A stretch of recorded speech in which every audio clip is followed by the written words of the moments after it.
Welcome to the Bookcast Club, a podcast for people who love to chat books. I'm Jenny, coming to you from Norwich in the UK, and I'm joined by Alice. Hello. Hello. Coming from London. And Chris. Hello. Hello, coming from Indianapolis in the US of A. That's right. Today we are talking about Jenny's favourite books. And I'm going to caveat this by saying one of them I'd only ever read once. But you're not a rereader in general. I'm not. So We Have Lived in the Castle by Shirley Jackson is one of them, and I have reread that a few times, so I can quite safely say that's one of my favourites. And then the second book, which I kind of plucked out of a list of books that I really, really have enjoyed, is Tiny Beautiful Things by Cheryl Strayed. But first up, let's have a chat about what we're currently or recently reading. Anybody want to throw a book at me? I've been rereading. I was rereading A Storm of Swords because, as I've talked about on the podcast before, I was obsessed with House of the Dragon. Made me want to go back and reread some Westeros stuff, so I went back and reread Storm of Swords. And I was going to kind of pause and take my reread slowly, but then I just jumped into A Feast for Crows. So I've been rereading that and really enjoying it.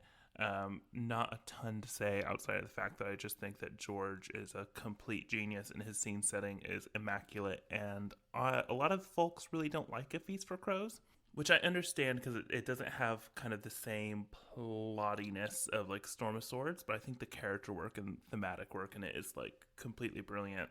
But then I was going to mention something that's not a book but tangentially related to a book. The new Interview with a Vampire. Holy crap. Based on the Anne Rice novel. It's so good. So I'm coming into it like a complete Interview with a Vampire virgin. I've never seen the 1994 film. I've never read any of the Anne Rice books.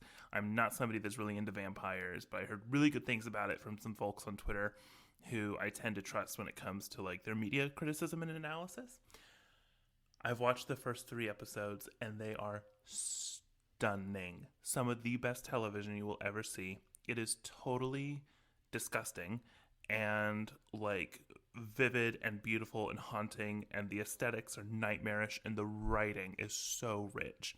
So I guess if you don't know what it's about, I don't know how closely this follows the book, but you start off being introduced to this guy who's this journalist who's now a little bit kind of has been. He used to be this really big journalist back in the day, and now he's written this memoir, and he's also secretly has Parkinson's disease, and so he kind of knows that he's on his last leg. He's in the final stages of his life.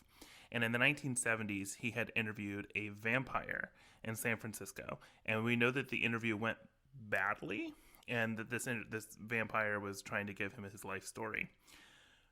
Now that this new memoir has come out, the vampire has made contact again and basically says, I want to give telling this story a final shot.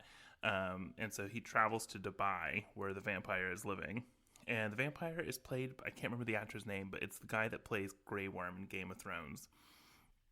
And he just starts telling his life story. And it turns out that he was turned into a vampire in the 1910s in New Orleans. And it tells a story of how he was this kind of hotshot businessman that owned these brothels, but he's also black. And so he's faced a lot of racism, Jim Crow stuff going on in the South. And it's showing how he kind of navigates these waters when he's suddenly turned into a vampire, when he falls under the kind of romantic spell of this man named Lestat de Liancourt, who is a Frenchman who comes and visits. It's so good. I don't really know what else to say besides that. If you haven't seen it and you like things like this, you just absolutely must. It's peak television. And it's made me want to go out and read the Anne Rice novel, which is something I never thought I would want to do.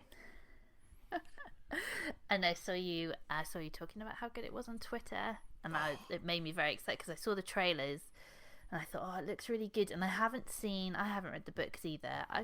I saw the film years ago. I've got a feeling, because my sister watched it recently, she was like, it's really weird. So I've just got a feeling that maybe it might be slightly problematic. Watching it back now, not 20 years ago. But yeah, I thought the trailer looked great for this new series. Yeah. I'm very excited because obviously in the film there is neither of the vampires are black. So I don't know. I can't think Anne Rice's book involved a black vampire unless somebody wants to look it up quickly.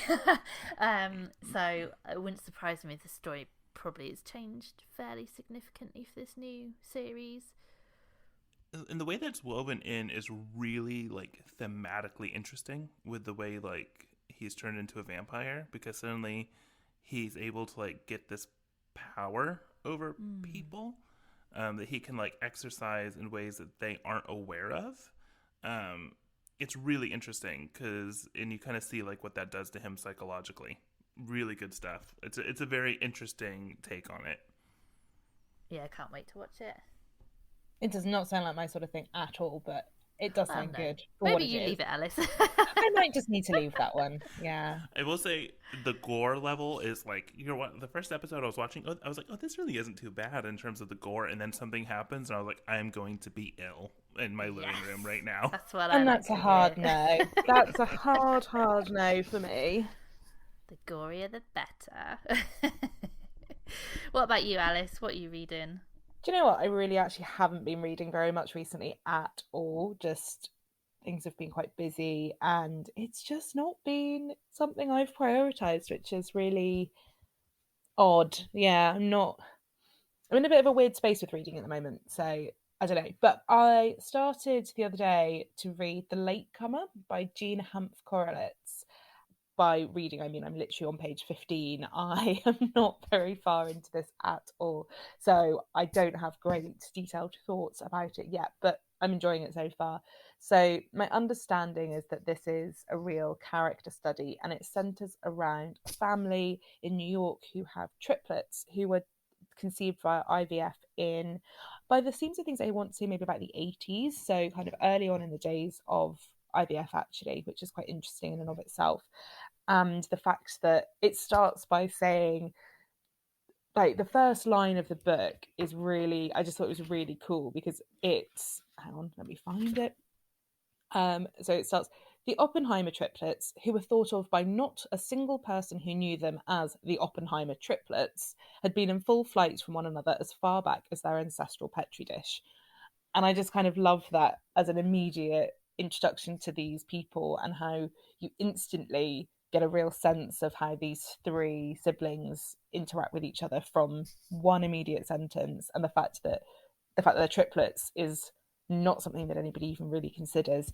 And basically the idea is that it's these three people and they've been sort of ready to all fly the nest for as long as they possibly can have been, and as they turn 18, their mother has another baby, and it's my understanding is it's how that affects the family dynamic and the triplets in and of themselves and all of their relationships to each other, which seems very much like my kind of thing. I'm quite looking forward to getting into it. I've heard that it's really good, but it's not a book that I've heard a lot about. It came out in a few years ago, and maybe it's really recent actually. It says that it was first published in the USA in 2022, so it's maybe this year, which is kind of cool.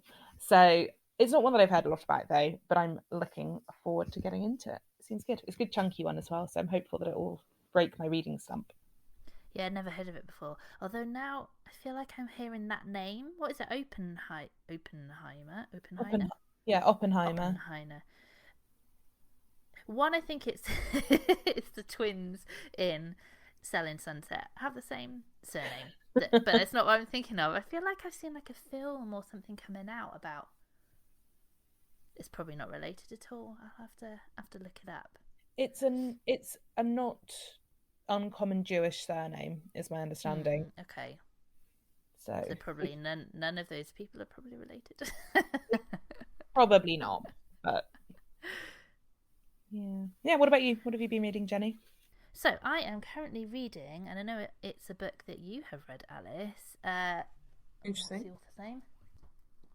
Lessons in Chemistry with Bonnie Garmus. I assume that's how you say her surname.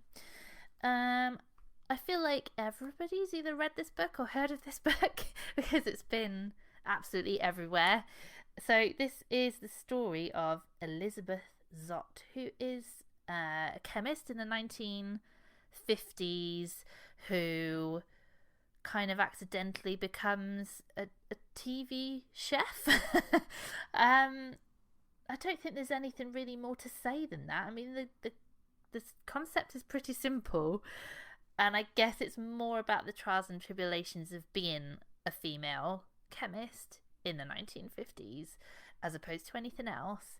It's a debut novel by a lady who I think is in her 60s, which, you know, gives me Which hope I as love. somebody who likes to think that I'll write at some point. It's Go on, Alice. it's really nice to see a really popular book being a debut by somebody who's not in their 20s. Yeah, because, who's not 21. Yeah, there's been such a suite of really popular kind of contemporary women's fiction written by 20-somethings, maybe the odd 32-year-old. And it's just great that publishing are looking outside of the normal complement of people who are submitting. And it's obviously paying off because this book has been an absolute blockbuster. Which I totally get how it's so popular as well. And I think there's a lot to be said for just a bit of life experience behind someone's writing. I think it's quite difficult unless you've lived a lot. I don't mean a lot. I think you've got a bit of life experience behind you to write really good characters, because her characters are really, really good in this. It's one of her strengths, and I think that's because unless you've experienced a lot in your life by your early 20s, I don't know that you can get that kind of full... I don't know if you can understand the human condition as well as somebody who's in their 60s, even better than like us three could write in someone. I think once you've lived quite a lot, you can write people better. At the same time, it does feel like a debut novel in things like its pacing. I think its pacing is slightly weird. I can feel myself getting slightly bored, and then something happens that then picks up the pace again. But I find with books that are really well written that you won't have that lull where you think, oh god, something really needs to happen here because I'm getting quite bored. And the only other thing I'd say that gives it away as a debut is that she writes an awful lot about rowing, and the little author bio at the back says that she was a rower. I was like, it's really obvious she's a rower because she literally throws every fact about rowing at you, and I think that could have done with editing it out slightly. I think it's the same as somebody who is and would like to attempt to write a historical fiction novel. If it's your first time writing one, it's really tempting to throw like every single fact that you've learnt about something into your writing, and I think she's done that a little bit, and I think an editor should have pulled her up on that a little bit more. But it is really good. If I didn't know it was a debut, I don't know that I'd even question it, to be honest. And I'm flying through it, which is really nice because I've not recently in this year, I think we've all had trouble with reading this year, but I'd say this year I've not picked up books that I've just absolutely flown through and I really want to pick up. So you read it on a holiday, didn't you, Alice? I did, yeah. I read it in like a day because I was on a sun lounger in Croatia and it was really nice. But on the rowing thing though, I don't disagree with you, but I personally don't think that's her problem. I think that's her editor's problem, because that's what I mean. That's what I was saying. It's funny though that you kind of put that as an issue of a debut, because to me that's just an issue of editing rather than when it was written within her writing history. Yeah, I guess so, but I mean there is an element of self-editing as well, and I don't think she's self-edited enough there. So yes, an editor should also have picked that up, but then there's something in there that I think she obviously finds the rowing way more interesting than your layperson, and actually she should have picked that up in her own self-editing as well. But I mean, yeah, that's what editors are paid for. I suspect this has a rather big publisher, so it should have been picked up on. But I mean, it's not so awful that I'm thinking, God, shut up about the rowing. Geez, like it's fine. And I love At first, I thought it's a little bit quirky. The negative reviews I've seen for it are that it's a tad quirky because she's got a dog called, what's the dog called, Alice? Your memory's better than mine. 6:30. At 6:30, and I'm currently reading it. I can't remember. So she's got this dog who he does narrate at points, which I think grates on some people. Yeah, it's slightly bizarre. I was a bit unsure about that, but Lean into the dog narrator and you're absolutely fine. This is where we take a little break to tell you about all the different ways you can support the podcast, some of which are totally free. A really effective and easy way of showing your support is by rating and reviewing us on iTunes or wherever you listen to your podcast. There is a link in the show notes that will take you straight to the Apple Podcast page where you can write a review. And if you listen on Spotify, you can now very easily give us a star rating. You can also share our posts on social media. We're at Bookcast Club on both Instagram and Twitter. You can sign up to our free monthly newsletter, where we share even more book recommendations and all the latest podcast news. But the best way for us to find new listeners is by you telling your book-loving friends and family about us. If you want to support the podcast financially, we do have a Patreon account. You can sign up for as little as £2 a month. We offer early access to the podcast, monthly bonus episodes, and our top tier will get you all of the above and personalized book recommendations. We get you to fill in a survey, and then we tailor our book recommendations to your preferences. We will also send you books in the post. There are over 15 bonus episodes you can get instant access to if you sign up as a patron today. The link is in our show notes. But however you choose to show your support, we as always want to say a huge thank you. We appreciate each and every one of our listeners. So, let's talk about my favourite in air quote books. I'm a little bit scared that I'm going to have to defend some of these. I don't think you will. We'll see how it goes. What do you want to start with? Which one do you want to go with first? Should we do Cheryl Strayed? No, I actually want to talk about We've Always Lived in the Castle first, Okay, because let's do that one. I liked this one, but I didn't love it as much as I loved the Cheryl Strayed book, and I really want to end on a banger for that one. Exciting. Right, okay, let's do We Have Always Lived in the Castle first. Now, you will be impressed with my audio listening skills abilities because I was listening to this book at 2.4 speed before we started recording. that's insane. That's actually insane. Yeah, as long as you tune into it, you can listen to a book that quickly. And obviously I've read it. That's probably my 4th time of reading it. So yeah, I just needed reminding of the story more than anything. So yeah, it's amazing what you can tune into if you allow yourself to. So this is the story of Mary and her sister Constance, who you know at the start of the novel live in this big old house with their Uncle Julian, and the rest of the family has been killed by a poisoning incident which Constance was trialed for and acquitted of. However, the family now live as recluses basically, and they don't have anything to do with the villagers, and they're very much outsiders. That's it really. It was written in the 1950s. I'd say it's a novella. It's not novel length, I don't think. It is one of my favourite books of all time. I really like Shirley Jackson and I really like her writing, but it's one of those books that I wouldn't recommend to everyone. And when I read some of the negative reviews of We Have Always Lived in the Castle, I understand why people don't like it. So I'm intrigued to hear what you both think. So I feel like my reading experience of this book was not fair, because I read the first 80-90 pages, loved the first 80-90 pages, and then I got so distracted by other things, I just put it down for 2 weeks, and then I finished up the last 40 pages in the last couple of days.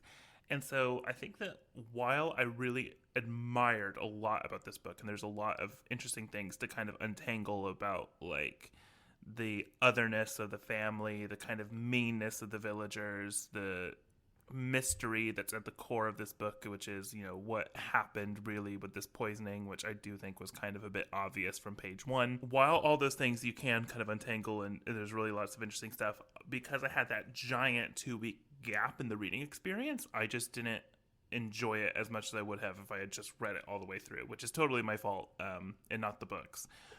Yeah, I liked the writing style. I was quite surprised by how modern the writing style felt. Like when I looked back and saw that it was written in 1962, I was like, wow, this is really aged well, because there's plenty of other books that I've read from the 1960s where just the characterization, the tone, and the style of the book is just not what we would expect from a modern novel. So yeah, I really enjoyed aspects of this book, even though I didn't have the best fair shake of it. Yeah, so I enjoyed this. I'm going to confess, Jenny, I actually haven't finished it, but that's just more because things have been busy and I haven't quite got there yet. But I'm enjoying it. I similarly agree. I really like Shirley Jackson's writing. Like, The Lottery is such a great short story. If you've not read it, it's one of the cleverest short stories on, I guess, the human condition and why we do the things we do that I've read in a long, long time. It's really clever and really cool. Again, that also comes across as incredibly modern, even though it was written an awfully long time ago now. I like this a lot. I can really see why you like this, Jenny. It's got the whole classic house as a character. There's something creepy going on. It's not necessarily my kind of book overall. I really didn't like Mericat. I found her very annoying.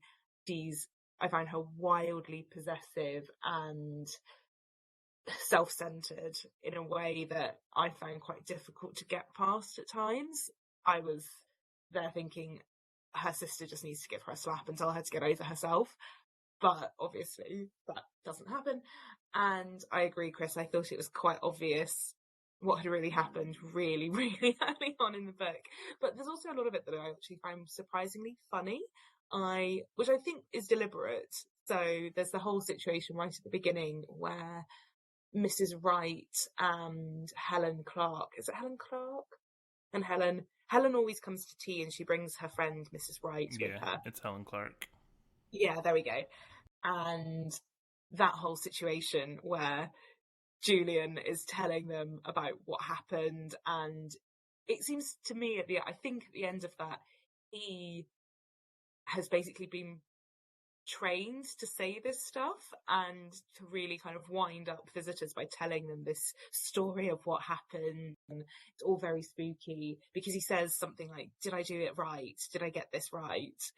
I thought that was really funny because it's clearly designed to be, scaring the villagers. But it's a clever book. It's very clever. And like I say, Jenny, I can really see why you like it, but it's not something that I would probably return to over and over again. I actually loved Uncle Julian, and that was one of my favorite aspects of the book. And there's so many like interesting things going on with Julian. Actually, one of the things I found really interesting was him and Meerkat's relationship, because Meerkat's constantly talking about how she wishes she was kinder to Julian. She wishes she was kinder to Julian, but you never actually see her really like mean to Julian. So you're kind of always wondering like, why exactly does she wish she was kinder to Julian? And I definitely think that is the ending even a spoiler? Like, I'm sorry, it's if you're reading carefully, it's literally exposed in the first sentence of the book. Like, what really happened to this poisoning. Like, it's literally in the first sentence.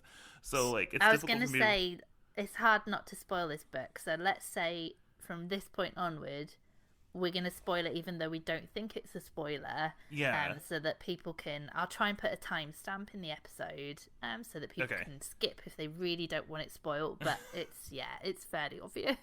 Yeah. Meerkat was guilty.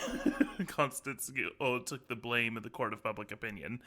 It's interesting because I think that when she's saying she wishes she was kinder to Julian, I think a lot of that is her own warped sense of like residual guilt for she sees like the life he has to live now, but she doesn't seem to feel guilty at all about the people she actually killed.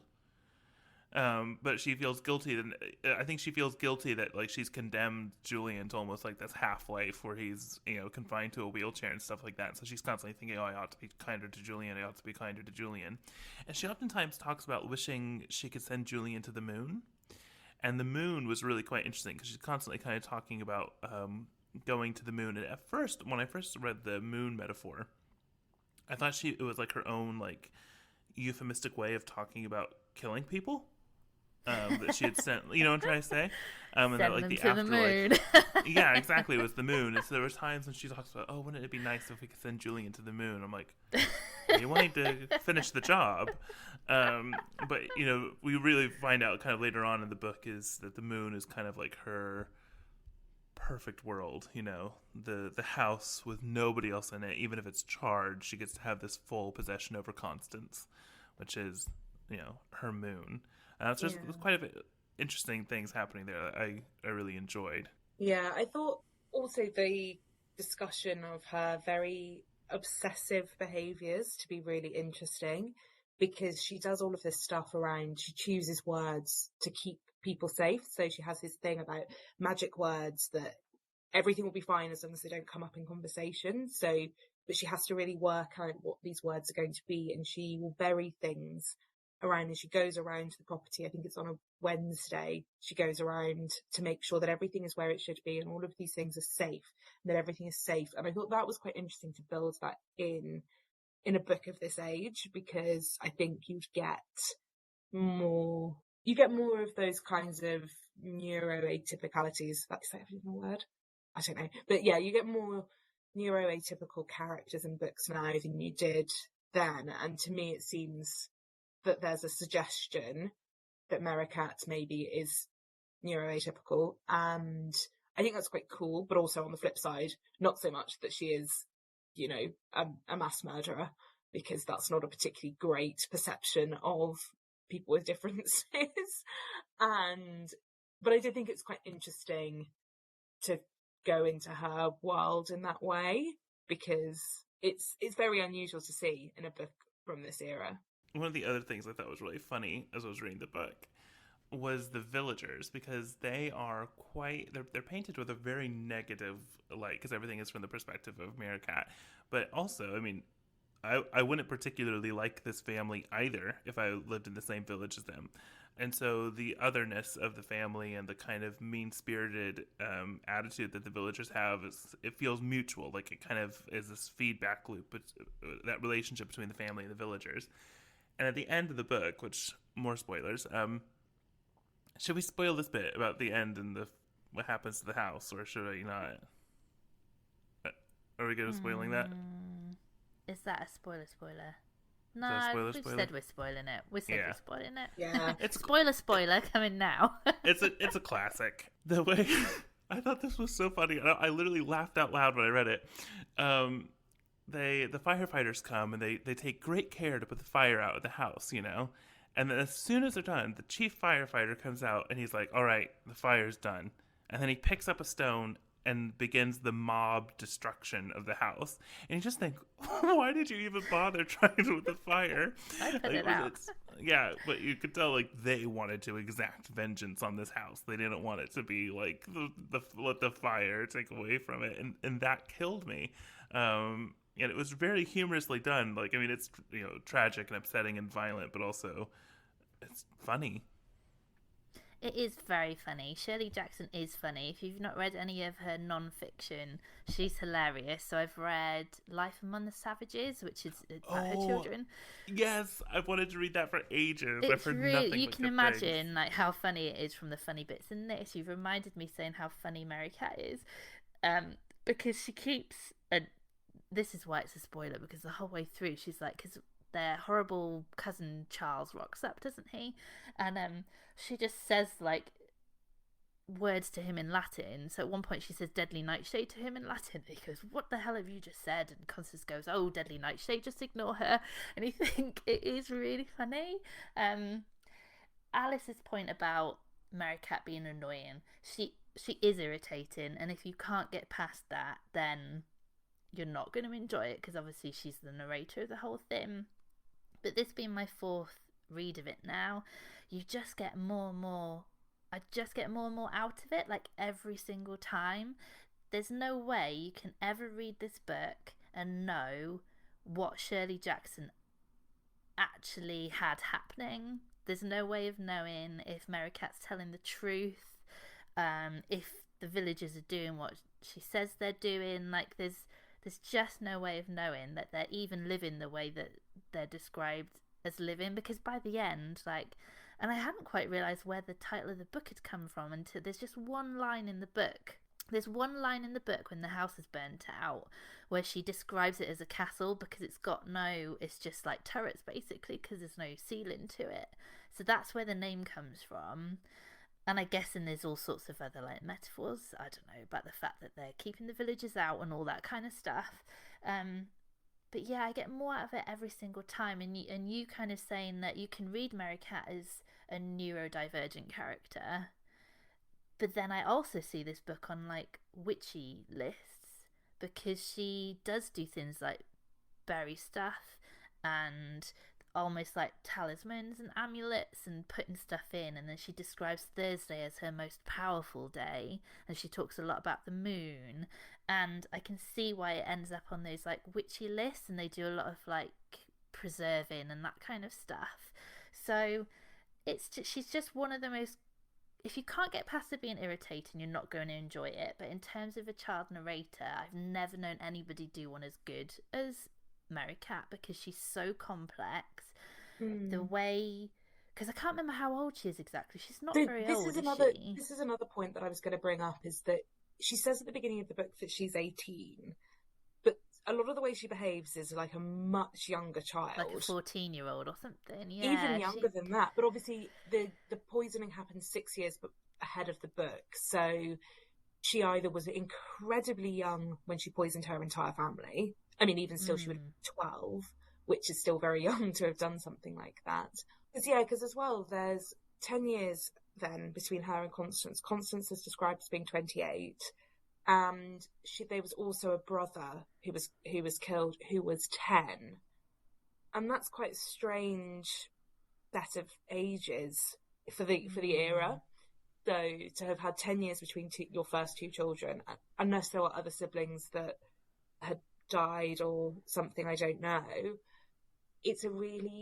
I was like, I don't think she's 18. I don't think she's older 18. and acting a lot younger. Interesting. Maybe she's like trapped in time. I don't know, but I just think it's so clever.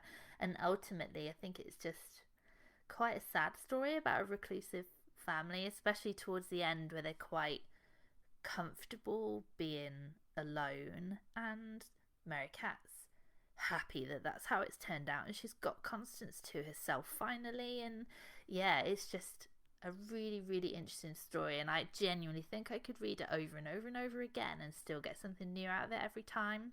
So I'm glad that even though you both didn't enjoy it as much as you would have liked to, I mean, it would make a really good book club book. If anybody's in a book club and wants a good book to discuss, I think it would make a really good book club book. I didn't not enjoy it, but I definitely paused at the exact wrong time, because like the very next scene I started reading was like the really intense scene when the house catches fire.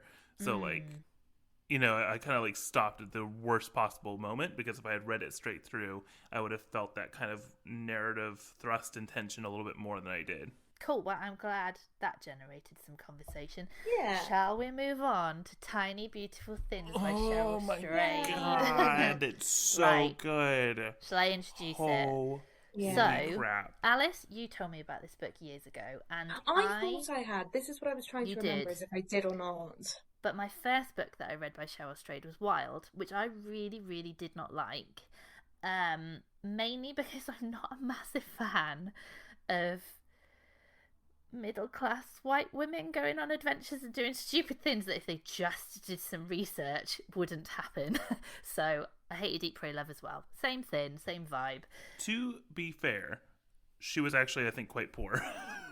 I was going to say, she I was. wouldn't considered Cheryl Strayed to be middle class at the point she went on the Pacific Crest Trail. But in terms of like just being sensible and not trying to kill yourself by not doing research, it really annoyed me, that book. At one point she throws her shoes away, and I'm just like, she throws her hiking boots down the hill, and I'm just thinking, what are you doing? Anyway, we're not talking about that one. One of them falls down the hill and then she throws the other one off, just to be clear. So, wasn't a massive fan of that. I've always thought about rereading it since reading this book. However, Tiny Beautiful Things is a collection of so Cheryl Strayed was an advice columnist, an agony aunt, in an online magazine called The Rumpus. That's right, isn't it, Alice? Yes, it is. And she was an anonymous agony aunt. So people didn't know they were writing to Cheryl Strayed. They didn't know that's who was responding. And this is a collection of letters and responses from that website. And I probably read this for the first time maybe like 5 or 6 years ago. How long have we been doing this podcast for?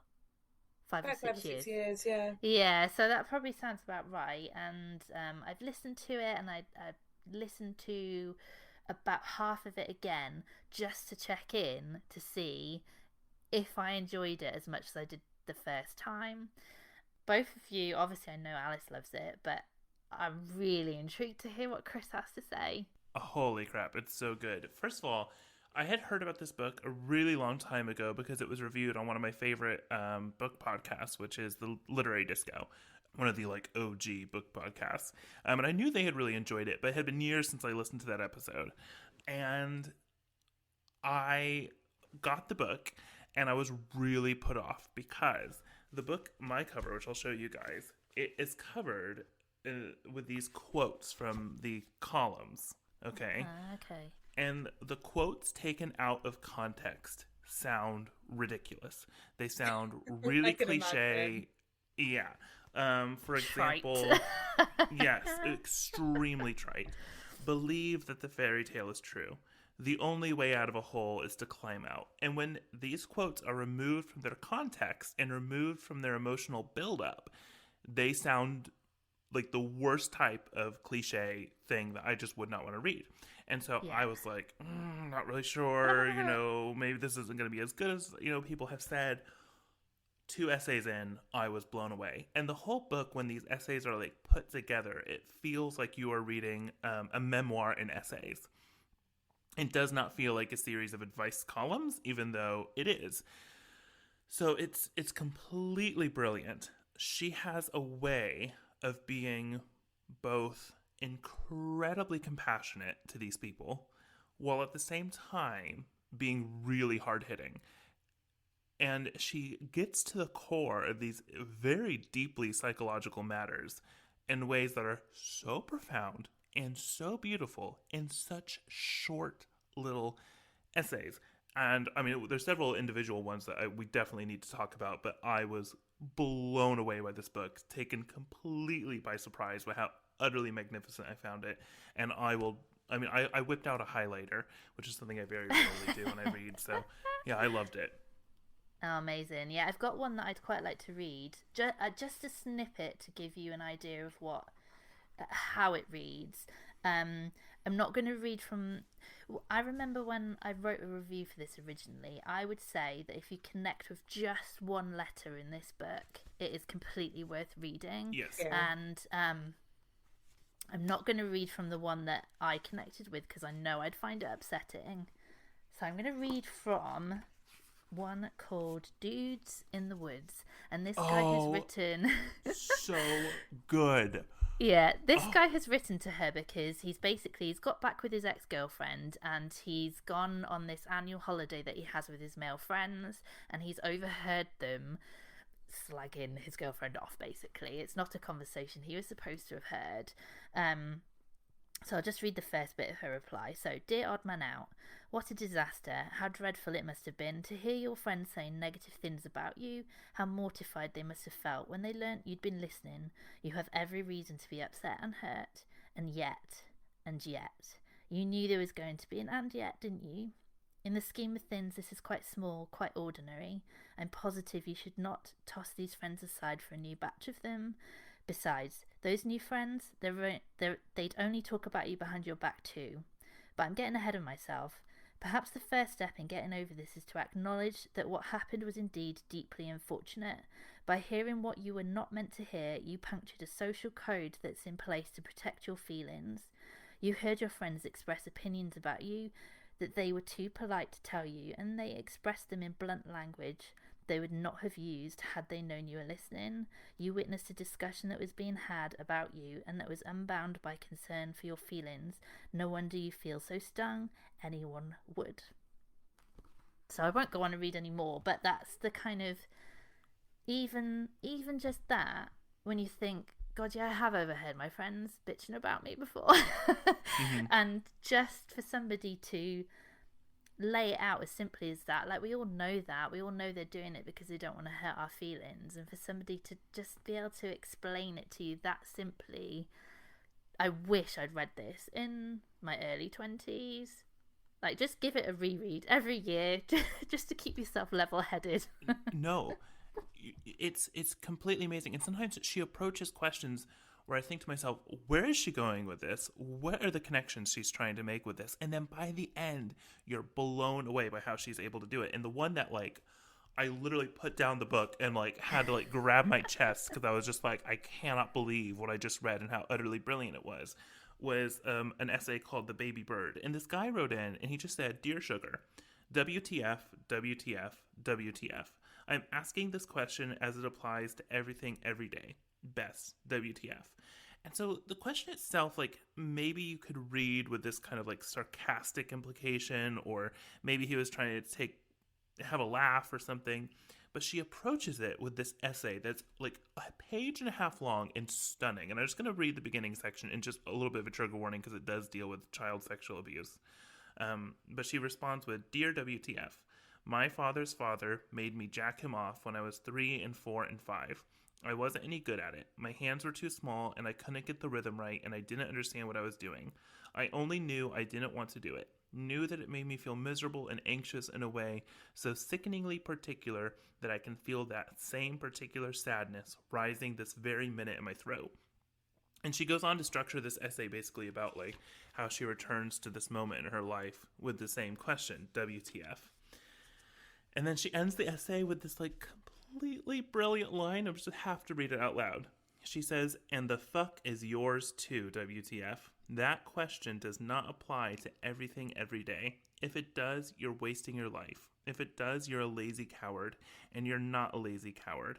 Ask better questions, sweet pea. The fuck is your life. Answer it."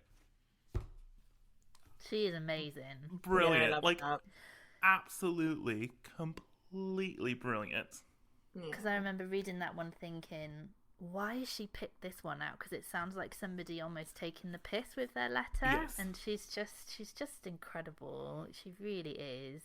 It's really interesting that you've both said that, because I never considered that to be kind of like a joke. I read that immediately, that question, as somebody in, like, deep despair, kind of just being like, Oh, interesting. what the hell is going on? Like, what? How am I meant to keep doing this? Just what? And she answers the question kind of based on, I think, that sort of reading. But yeah, until you've both said that, I've never considered that to have been an option. That's really weird. But you can read it both ways. Yeah, can't you can. Yeah. Absolutely. Oh, yeah, And definitely. either way, Definitely. she references it both. She Yeah. references it both ways as well, which is just incredibly clever. Yeah. And she does make a point quite often through it, saying that she's not a trained psychologist. Like, she is an agony aunt replying to letters. But she's very good at, like, I think the thing that she really shines at is not telling the people what to do, because oftentimes the letters reveal that they know what to do. Instead, she offers, like, an anecdote, an explanation, something that allows them to see the path more clearly in a way that feels so universal. And I just think it's brilliant. One of the ones I was thinking about was basically this woman wrote in because she was really, like, poor. She had just, I think, graduated college, and she, like, was about to lose her job. And so she had taken up an arrangement with a man to basically be his sugar baby, and he was going to give her, like, $1,000 a month. And throughout the letter, she's talking about how she doesn't, the idea of having sex with this man grosses her out, but she feels like she should want to do it because it was, like, an empowered feminist moment thing, etc., you know? And her response to this woman was really interesting. And she started talking about how this was the response. I was like, where is she going with this? But it ended up working. She started talking about how, like, when she was asked to do the advice column of Dear Sugar, she wanted to turn it down because she wasn't going to get paid for it. And she had a whole bunch of other writing that she needed to do that she would be paid for, and she needed to pay the bills. And that she kept writing the email to turn down the offer to be Sugar. And she couldn't bring herself to say send because she wanted to be Sugar. And in that way, she was in the inverse situation from the other woman, because that woman was not wanting to take a gig that she was going to be paid for, and how if you didn't have that desire to do the work, it didn't matter what kind of work it was, if it was sex work, if it was writing work, etc., you had to follow that in your heart. And I don't know, the way the anecdote worked, I'm explaining it badly, but the way the anecdote worked in the essay was really interesting. Yeah, there's just so many great ones, because my favourite, the one that really sticks with me, or just from a columnist choosing to do this, is the one that's called "This Is What We Call a Clusterfuck," which is basically, I think that's what it's called. It's basically the one where she gets a letter from a woman I think it's that her husband is having an affair with her friend, and she also gets a letter from the friend who's having the affair with her friend's husband. Basically, there's two women who are on opposite sides of this situation, and she publishes both letters, and then she's like, incredibly, I have received letters from both of the women in this situation, and I'm going to answer them both together, because this is a situation that is so tightly intertwined. And it's wonderful how she kind of brings the perspectives from each side together. And she's like, I can see how this person is really hurt, and I can see how this person is also really hurting and is having an incredibly, even though it sounds like they're getting everything they want and they're kind of not the victim in this situation, they are also a victim in a funny sort of way. And around how their friendship basically is at a massive, massive junction. They can go in these like totally different directions, or they can kind of draw a line under this and move on and remember that actually neither of them are fully at fault here. Neither of them are fully innocent. And I just thought it was just so incredible, so incredibly unlikely as well that something like that would or could happen. But I just loved the fact that she did that, because it would have been very easy to have not answered both of those questions, to have just left them to one side, or just to have answered one of them, the wronged woman, rather than the woman who's on the kind of the winning side of the situation, as it were. And I just loved that. I thought it was so incredible, so compassionate, the way she deals with that whole situation. Yeah, absolutely brilliant. Another one that like really got to me, I mean, the whole discussion is just gonna be stuff that like made us cry.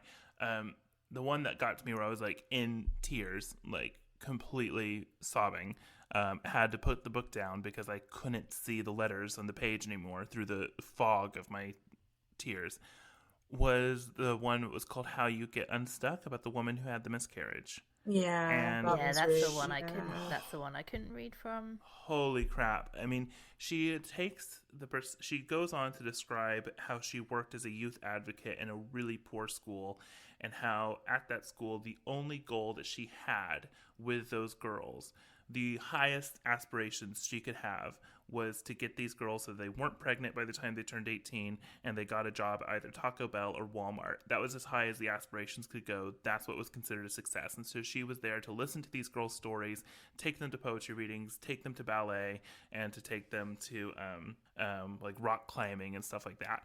And the essay ends with her going to a Taco Bell, and one of the girls is there and is about to be promoted to an assistant manager, and they share, their recollections and memories and how much they meant to each other. And then the girl says, "I made it, didn't I?" And it's so unbelievably devastating. And she basically, the core of the essay is that, the woman's asking, like, how do I move on from this failed pregnancy? And how do I get unstuck? And the answer is you have to reach. You have to reach. And I just thought it was completely brilliant. Yeah, I love that one. And I'm glad that was early on, because I didn't manage to like re-listen to it all the way through, because it's like there's loads of letters in there. It's quite a long audio book. It's right near the start, because that's the one that I really, really connected with. And it just makes the whole collection worth reading if you can just connect with one letter, because it feels like she's writing to you. Mm-hmm. And I just think I it's the one book in life I feel like I want to shove in everyone's hands Yes, and say, yes. read this, please. Yeah, I was definitely. calling my sister and my father at multiple points while reading this book and be like, you just have to listen to me read this out loud to you, because like I have to, like, this is so profound and beautiful and wonderful that I have to share it with another human being, and if I don't, I feel like my heart is going to explode. Like, it's that freaking good. Oh, I'm so pleased. Alice, when I feel like you must have been one of the original readers of this book, because I read the book after listening to the podcast. So Cheryl Strayed and which like I didn't Steve even know it Almond- was a podcast. Yeah. Did you not? Oh, No, so I yeah. knew after when you told me. Yeah. Oh, so yeah, so Cheryl Strayed and Steve Almond had a Dear Sugar podcast back in probably around 2014, 2015. Maybe it went on until sort of maybe about 2016. Basically, I remember listening to it on the tube a lot when I first moved to London. And I remember, that transition of moving to London was really hard. I think it is for a lot of people, actually. And I remember listening to this because I just needed something. I just needed to know that basically everything was going to be okay, or that basically that I wasn't alone in kind of finding the situation I was in really difficult. And from there, obviously, I looked into her more, or they referenced the book basically, and it's brilliant. But the podcast is really, really good. They finished it years and years ago, but all of the episodes are still there, and they read the letters out, and then they both give advice, and it's really interesting hearing, because I think Steve Almond possibly took over as Sugar on the Rumpus after Cheryl Strayed, if memory serves, or maybe he was Sugar before her. I think he got was Sugar something before her. before her. There we go. I feel like he does the little intro in this Yeah. film I've got. They're very good friends, and they give different perspectives and really different advice, but they come at things from the same level of compassion. And it's really interesting for me reading. What's interesting is reading just her advice, because actually Steve Almond gives quite different advice in some situations, and I think he's a lot less personal in terms of the anecdotes, which I know is actually one of the real criticisms of the book, is that people are like, it's kind of like that friend where you tell them you've got a problem and they come back telling you like a 2-hour story about themselves, and that's not always really helpful. I disagree with that completely. I think actually hearing that somebody else has gone through something and come through the other side of it is incredibly helpful, and particularly from an advice columnist perspective, you need somebody who's had some trouble in their life. You can't have an advice columnist who's just like, oh, that sounds really hard. I think you should do this really obvious thing that you've clearly already thought of yourself. And it's great that this book completely avoids that, and all of the columns completely avoid it. But yeah, I think it was from the podcast that I found the book. And if memory serves, I think I read this before I read Wild. I definitely didn't start with Wild. I either listened to the podcast, which then is the read right way to do it. Yeah, definitely. I reckon if I reread Wild now, feeling like I know who Cheryl Strayed is, I reckon I will absolutely love that book, and I need to reread it, because I don't feel like she gave herself in that book like she does in this, and I feel knowing who she is will completely change my perspective as to that journey and why she did it, and not get annoyed by the fact she throws her boots away. Absolutely. Well, I'm so glad that you both loved it. I'm just gonna finish, if that's okay, on one of her letters that isn't like completely heartbreaking and will make you cry. I really connected with this one as well. So this lady writes in, what's this one called? Write Like a Motherfucker. So this lady writes in basically saying that she wants to write a book, and she's comparing herself to some like amazing author, and that she's never going to be as good, and that she's not writing this book, and blah blah blah blah blah. So this is Cheryl's reply when she's still being very compassionate, but basically telling someone to pull their finger out. Wait, hold on, let me just decide where I'm going to read from. I think we probably have the same part highlighted, because this is literally the essay that I whipped out my highlighter on. Writing is hard for every last one of us, straight white men included. Coal mining is harder. Do you think miners stand around all day talking about how hard it is to mine for coal? They do not. They simply dig. You need to do the same, dear, sweet, arrogant, beautiful, crazy, talented, tortured, rising star glowbug, that you're so bound up about writing tells me that writing is what you're here to do, and when people are here to do that, they almost always tell us something we need to hear.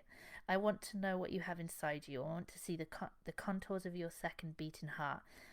So write, Alyssa Bassett, not like a girl, not like a boy, write like a motherfucker. It's brilliant. It's so good. It's so good.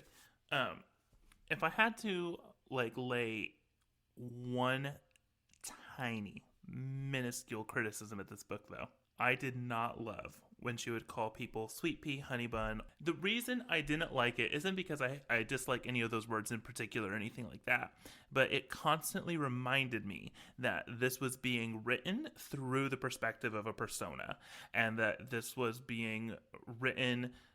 This was a character, It is Cheryl Strayed. These are her real anecdotes, but she is presenting these anecdotes through the character of Sugar. And while that probably works when you're reading individual advice columns on the internet, because sometimes when you're reading something on the internet, you want that little ironic wink at you to remind you that there's a person behind the keyboard. When you're reading a book, I don't want that. I want it emotional, I want it earnest, and I don't need that layer there. And I feel like as a book, that totally could have been removed, and it would have been just that much better. Especially for us British folk who are like, oh, we don't get all gushy like that with people. Yes. Yeah, I agree. It is. I because I've seen interviews with Cheryl Strayed and stuff like that. The character of Sugar feels like a Southern woman. And she is not, she's from Pennsylvania or something, I don't know, but she just does not feel like that. Yeah. So yeah, anyway, that would be the only tiny sliver of criticism I would lay at this book. Yeah, I'm glad you brought that up, Chris, because that is the one thing that that did annoy me listening to it as well, because somebody saying those words are just really cringy. Oh, I was just gonna say, and also like Jenny said, if you find just one essay that you relate to, this book will be worth it, and you will relate to one of them. This book runs the gamut of the human experience. There's no doubt in my mind that every single person who reads this book will find an essay that reaches into the deepest part of their soul and cracks it and remends it, and you will come out better for having read it. 100%. And I think I was just going to end by saying, this never happens. I genuinely feel like this book made me a better person. That it made me a more empathetic, more compassionate, more patient, more understanding person than I was before. And I don't think I'll ever say that about a book ever again. That's amazing. Yeah. Same. But yeah, I completely agree. It kind of really exposes you to the full human experience, and the fact that there is so much going on for people that we have no idea about. And that's quite something for a book to manage to do this quite so well. Yeah. Oh, I'm being shouted at. Hold on. What, Ben? Yep. 5 minutes. Yeah, 5 minutes. 5 minutes. He's like, feed this baby. Right. I'm being shouted at now. Your dog's hungry. Your baby's hungry. I am a more compassionate, empathetic person. Right. We're gonna. That really was wonderfully timed. So we're going to wrap it up here. This is our last episode of the year now, actually. So this is a really good note to end on. Go read Tiny Beautiful Things over your festive period and enjoy life. And yeah, we'll be back in the new year. We're planning our 2023 episode soon, so as always, if you've got suggestions, please send them over. If you've got suggestions of books you'd like us to read and tear apart, or say lovely things about, then do send them to us. You can contact us on social media, where we're at Bookcast Club on both Instagram and Twitter. You can email us at thebookcastclub@outlook.com. I have just sent out a newsletter after about 6 months, so if you would like to subscribe to our newsletter, you can do. What else I've got to say? And as always, if you can check us out on Patreon, that would be really fantastic. We've had a really great year this year. The podcast's gone from strength to strength. We were looking at listener figures the other day, and it's pretty much doubled in the last year, so a huge thank you to everybody that listens. I think we're all ready for a break. It has to be said, it's quite heavy on the scheduling. You know, we put a huge amount of effort into this podcast because we love it so much, but I think we're definitely ready for a December break. And yeah, we'll be back refreshed, hopefully having read lots of books in the new year. So thank you for listening, and we'll speak to you very soon.